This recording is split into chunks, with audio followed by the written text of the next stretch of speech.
أعوذ بالله من الشيطان الرجيم بسم الله الرحمن الرحيم ناظرین السلام علیکم ورحمۃ اللہ وبرکاتہ۔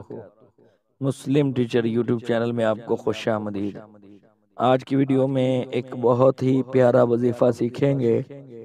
اس وظیفے کے کرنے والے کا اللہ پاک غیبی طریقے سے ہر کام مکمل فرما دیتا ہے۔ کون سا وظیفہ ہے؟ پہلے اس کا طریقہ سیکھ لیتے ہیں، پھر وظیفہ پڑھ لیں گے۔ ہر کام خدا بنائے۔ اگر کوئی شخص مندرجہ ذیل 2 آیات مبارکہ کو ہر نماز کے بعد 7 مرتبہ پڑھا کرے تو اس کا ہر کام خدا بنائے۔ اگر ضعیف ہو تو قوی ہو جائے، رسوا ہو تو عزت دار ہو جائے، قرض دار ہو تو اسے قرض سے نجات ملے، غم و علم میں ہو تو دور ہو جائے، اسرت و تنگی ہو تو خداوند کریم رزق و فلاح کے دروازے اس پر کھول دے، قید ہو تو روزانہ 41 بار پڑھا کرے، انشاءاللہ نجات پائے گا۔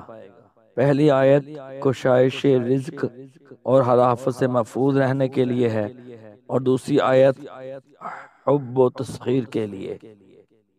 تو چلیے آیات سیکھ لیتے ہیں۔ بسم اللہ الرحمن الرحیم۔ لقد جاءكم رسول من أنفسكم لقد جاءكم رسول من أنفسكم عزيز عليه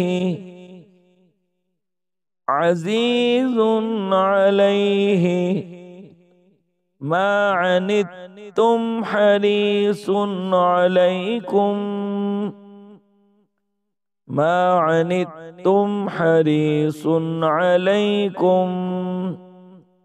بالمؤمنين رؤوف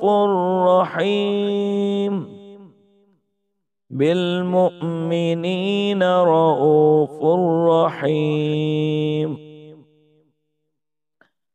لقد جاءكم رسول من أنفسكم عزيز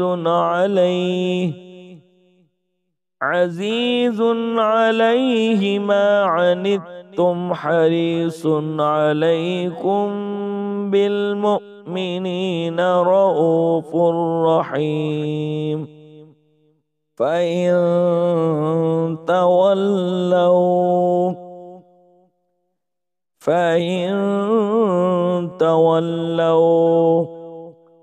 فقل حسبي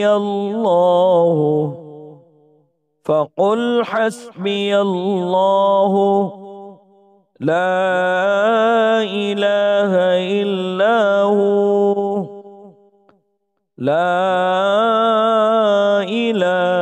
إلا هو عليه توكلت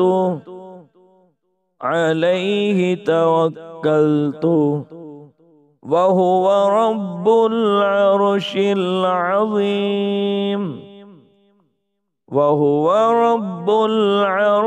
العظيم فإن تولوا فقل حسبي الله لا إله إلا هو عليه توكلت وهو رب العرش العظيم صدق الله العظيم۔